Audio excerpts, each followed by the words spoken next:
Alors, bonjour tout le monde. Dans le vidéo numéro 3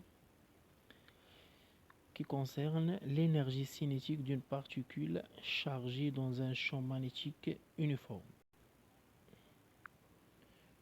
Champ magnétique uniforme. Ok.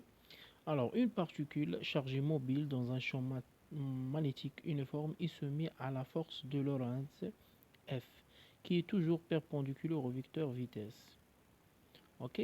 Donc, pour le deuxième année baccalauréat, on va étudier un seul cas, l'IA V toujours perpendiculaire à B, vecteur champ magnétique. Ok. Alors, un rappel mathématique donc U vectoriel pardon là, donc U vectoriel V est égal à une vecteur. Ok. Donc le produit vectoriel entre deux vecteurs, il nous donne une vecteur. Donc cette vecteur est perpendiculaire au plan défini par les deux vecteurs, c'est-à-dire W est perpendiculaire à U et perpendiculaire à vecteur V. Ok.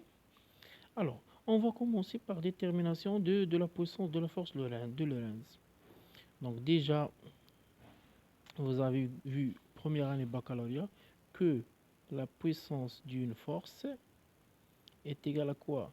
Le produit scalaire entre la force et le vecteur vitesse. Très bien. Ok.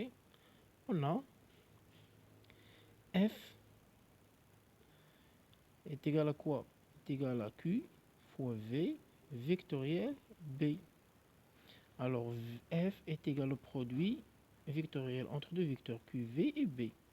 C'est-à-dire que F est perpendiculaire à V. Ok. Deux vecteurs perpendiculaires, le produit scalaire entre les deux est égal à quoi? Est égal à 0. Alors, donc F, produit scalaire V est égal à quoi? Est égal à 0. Alors, ça implique que la puissance de la force de Lorentz est égale à 0. Ok. Alors, dans un champ magnétique uniforme, la puissance de la force de Lorentz est égale à 0, toujours. Très bien. Alors, maintenant, on va passer à déterminer l'énergie cinétique. Alors, c'est quoi la relation entre la puissance et l'énergie? Déjà vu que la puissance d'une force est égale à quoi? Le travail de cette force divisé par delta T. Ok. Alors, 0 est égal à W de F sur delta T. Delta T est différent de 0. Alors, le travail de F est égal à quoi? Est égal à 0. Alors, dans un champ magnétique uniforme, le travail de la force de Lorentz est égal à quoi? Est égal à 0. Mais هنا علاش كنقلبوا على l'énergie cinétique. L'énergie cinétique. C'est quoi la relation entre le travail et l'énergie cinétique? Donc, il y a la théorème d'énergie cinétique. Donc, d'après théorème d'énergie cinétique, la somme des quoi? Des travaux. Donc, le travail de quoi? De F plus le travail de le poids. Alors, où les particules ont la masse qui est négligeable, alors le travail de poids de cette particule va être négligeable. Donc le travail de P est égal à 0. Ok. Là, la masse, qu'est-ce qu'on dirait? Serait très bien. Alors la somme des travaux est égale à quoi? Est égale à delta EC. C'est le théorème d'énergie cinétique. Alors le travail de F est égal à quoi? Est égal à 0. Ça va nous donner que delta EC est égal à quoi? Est égal à 0. Delta EC est égal à quoi? Est égal à 0. C'est-à-dire que ici se conserve. Alors delta EC est égal à 0. C'est-à-dire que EC maintenant final moins EC initial est égal à 0. Après, donc EC final moins EC initial est égal à 0. Alors ça implique que EC final est égal à quoi? Est égal à EC initial.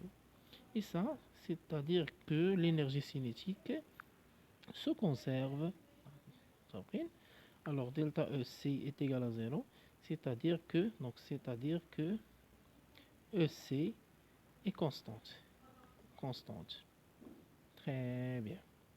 OK? Alors, la vitesse d'un électron. Alors, on va commencer par l'expression de EC ainsi que énergie cinétique est égale à 1 sur 2, pardon, m, m, m, pardon, m fois v au carré. Alors ça ne donne que v au carré est égal à quoi? 2 fois e c divisé par m. Alors v au carré est égal plus ou moins, ça dépend le sens de mouvement, 2 fois EC divisé par M. Alors, puisque EC est constante, alors V, elle dépend de quoi? Alors, V, elle dépend de M. Alors, la vitesse de la particule dépend de la masse. Donc, كل ما كبرت la masse de la particule, فاش كيوقع لها كتصغر. Et vice versa. Vice versa. Ok? Donc, M, il a صغارت. فاش كيوقع لها كتكبر. Ok? Merci.